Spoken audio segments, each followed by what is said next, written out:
الرحمن الرحيم وتلك الأيام نداولها بين الناس صدق الله العلي العظيم সবাই বলে সাল্লাল্লাহু আলাইহি ওয়াসাল্লাম। ইসলামী আন্দোলন বাংলাদেশ মনোহরদী উপজেলা শাখা কর্তৃক আয়োজিত আজকে গণসমাবেশের সম্মানিত সভাপতি, উপস্থিত আছেন কেন্দ্রীয় সিনিয়র যুগ্ম মহাসচিব হযরত মাওলানা গাজী আতাউর রহমান,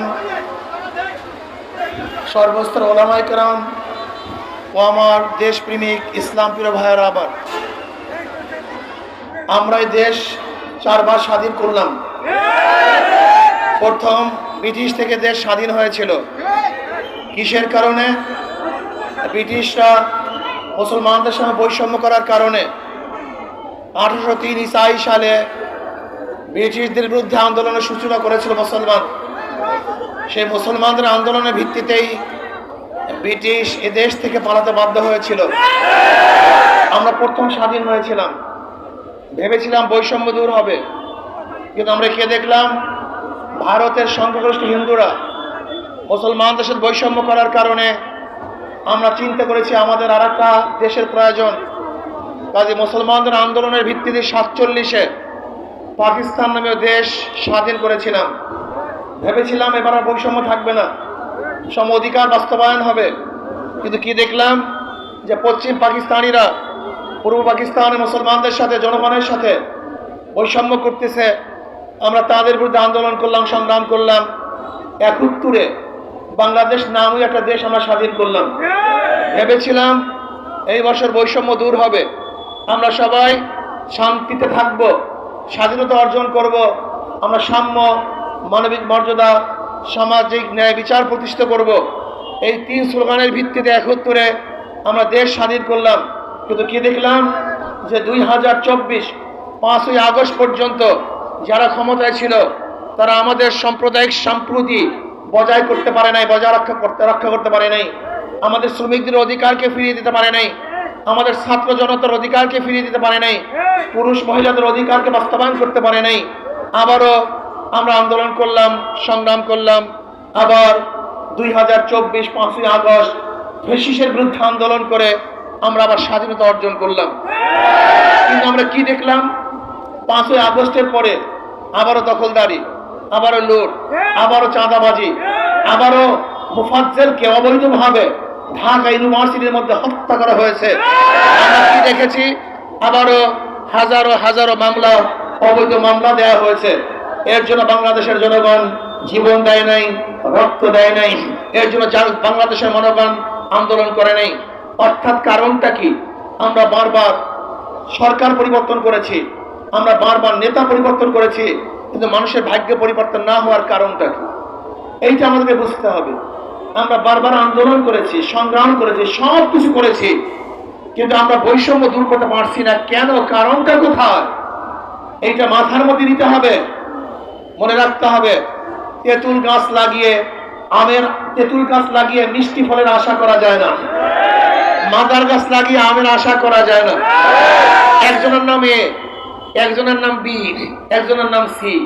এও চোর, বিও চোর, সিও চোর। 3 জনই ক্ষমতা আছে। এ সে কি করবে? হটাও এ, আন্দোলন সংগ্রাম। হটাও এ, বসাও বি, কি করবে? হটাও বি, বসাও সি, সে কি করবে? নেতার পরিবর্তন হয়েছে, আদর্শের পরিবর্তন হয় নাই, নীতির পরিবর্তন হয় নাই। ডিসি পরিবর্তন হয়, এসপি পরিবর্তন হয়, ওসি পরিবর্তন হয়, কিন্তু ঘুষের পরিবর্তন হয় না। শাসকের পরিবর্তন হয়, জুলুমের পরিবর্তন হয় না। কারণটা কি? শুধু নেতা নয়, নীতির পরিবর্তন চাই। বিশ্বাস রহমতুল্লাহ চর্ম নাই।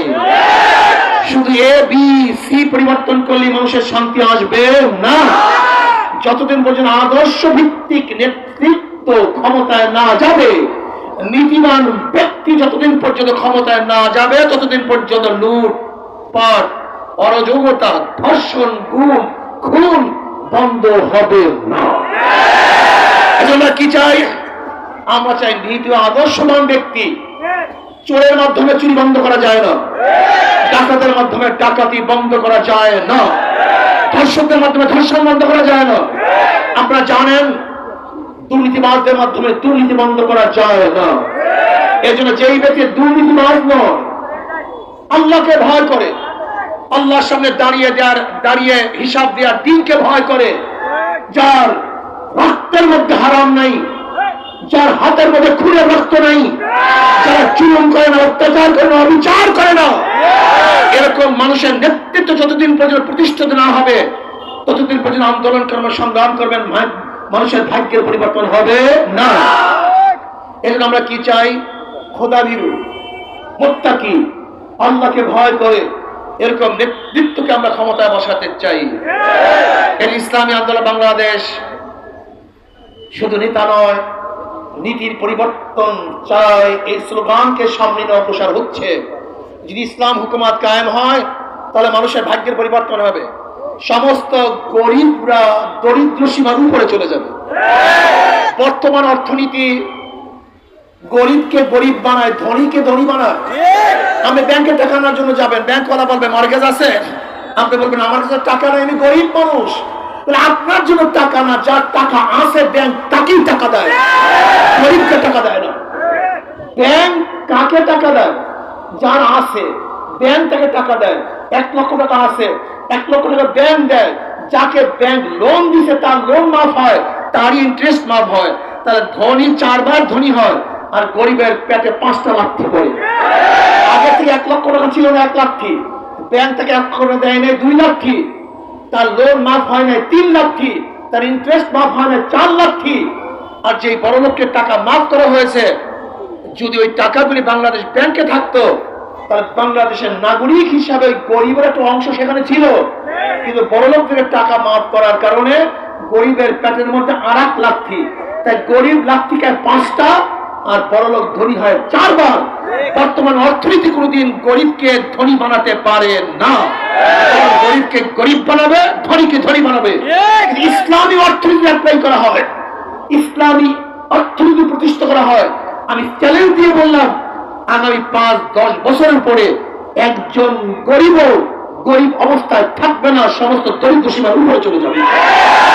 কারণ ইসলামী অর্থনীতি সব গরিবদের জন্য, জাকাত কাদের জন্য? গরিবদের জন্য। ওসর কাদের জন্য? গরিবদের জন্য। ফিতরা কাদের জন্য? গরিবদের জন্য। দান কাদের জন্য? দরিদ্রের জন্য। মানত কাদের জন্য? সবই গরিবদের জন্য। ইসলামী অর্থনীতি সব গরিবদের জন্য। কাজে আমি গরিব বাবাদেরকে বলবো, ভুল করেছেন, ভুল করতেছেন। ইসলাম আপনাদেরকে মুক্তি দেওয়ার জন্য দুনিয়াতে আসছে, ইসলাম গরিবদেরকে ধনী বানাবার জন্য দুনিয়াতে আসছে, ইসলাম মহিলাদেরকে ন্যায্য অধিকার প্রতিষ্ঠা করার জন্য দুনিয়াতে আসছে। আমার নবী গরিব ছিলেন, কাজে তার অর্থনীতি গরিবদের দিকে লক্ষ্য করে হয়েছিল। আমার নবী এতিম ছিলেন, তার অর্থনীতি ব্যবস্থা, সামাজিক ব্যবস্থা এতিমদের দিকে লক্ষ্য করি করা হয়েছিল। কাজে আসুন, ইসলামের বাইরে মুক্তি নাই, শান্তি নাই। ইসলাম অনুযায়ী দেশ চললে ইনশাআল্লাহ এদেশের মুসলমান, হিন্দু, গরিব, শ্রমিক, কুলি, মজদুর, মেতর, ঋষি, কামার সবাই শান্তিতে বসবাস করতে পারবে। কাজে চাই না আমরা ইসলাম হুকুমাত হয়ে যাক। ইসলাম হুকুমাতের জন্য আগামী নির্বাচনে আল্লাহওয়ালা, খোদাভীরু, এই যে দেখেন শান্তির প্রতীক সবার জন্য জরুরি। মুসলমানরা হাত পাকা ব্যবহার করে কি করে না? হিন্দুরা, খ্রিস্টানরা, ধনীরা, গরিবেরা, পুরুষেরা, মহিলারা সবার প্রতি হাত পাকা, শান্তির প্রতি হাত পাকা। এই হাত পাকা যদি প্রতিষ্ঠিত হয়, নির্বাচিত হয়, তাহলে সাম্য, মানবিক মর্যাদা এবং সামাজিক ন্যায় বিচার প্রতিষ্ঠা হবে ইনশাআল্লাহ। কাজে আল্লাহ আমাকে এবং আমাদের সবাইকে ইসলাম হুকুমাত কায়েম করার জন্য সর্বোচ্চ ত্যাগ করার তৌফিক দান করেন। আর আমার শেষ কথা, অনেক ভদ্রলোক, শিক্ষিত লোক, যোগ্য লোক, তারা পচা গান্দার রাজনীতির মধ্যে আসতে চান না, যে রাজনীতি খুবই খারাপ। আপনারা ভালো লোকগুলি রাজনীতির মধ্যে না আসার কারণেই এখানে চোর ডাকাতরা বাসা বেঁধেছে। যদি ভালো লোকগুলি এখানে আসেন তাহলে চোর ডাকাতরা ভাগতে বাধ্য হবে। এই জন্য আমি মনে করি যারা যেখানে আসেন, ভদ্রলোক, সন্ত লোক, শিক্ষিত লোক, ওই লোকগুলি ইসলামী আন্দোলনের অন্তর্ভুক্ত হয়ে যান। যদি আপনারা এখানে আসেন তাহলে ইনশাআল্লাহ দেশ শান্তি হবে, মানুষ মুক্তি পাবে। আল্লাহ আমাকে আমাদের সবাইকে কবুল করে নেন। আল্লাহুম্মা আমিন। রব্বানা যালামনা আনফুসানা ওয়া ইল্লাম তাগফির লানা ওয়া তারহামনা লানাকুনান্না মিনাল খাসিরিন। আল্লাহ আপনার জমিনে আপনার হুকুমাত, ইসলাম হুকুমাত কায়েম করে দেন। ইসলাম হুকুমাতের জন্য সাহাবায়ে কেরামদের নমুনায় صحيح جبد جهد كرة التوفيق ديانا رب ارحمهما كما ربياني صغيرا وصلى الله تعالى على خير خلق محمد وآله وأصحابه وأزواجه وأتباعه أجمعين وارحمنا معهم برحمتك يا أرحم الراحمين. السلام عليكم ورحمة الله وبركاته.